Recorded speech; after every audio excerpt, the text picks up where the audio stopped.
Assalamu alaikum wa rahmatullahi wa barakatuh.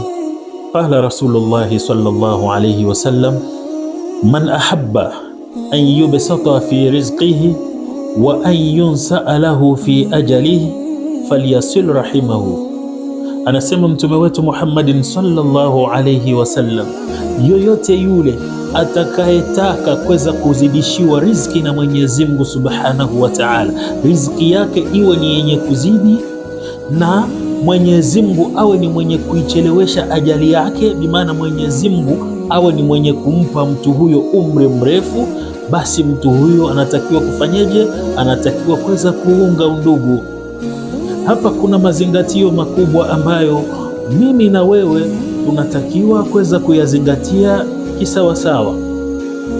Tizama, Mwenyezi Mungu anasema kwa mtu ambaye anataka Mwenyezi Mungu awe ni mwenye kumzidishia riziki na Mwenyezi Mungu awe ni mwenye kuchelewesha ajali yake, au Mwenyezi Mungu amrefushie umri wake, basi mtu huyo anatakiwa kuweza kuunga undugu. Maneno haya ukiyachukua na kuyaweka kwenye mafuhumul mukhalafa au kuelewa kinyume, maneno haya yanafahamika ya kuwa yoyote yule ambaye anayevunja undugu ama anayekata undugu, basi riziki yake inakuwa ni ndogo na umri wake unakuwa ni mfupi, anakuwa na umri mdogo sana hapa kwenye hii dunia ya Mwenyezi Mungu Subhanahu wa Ta'ala.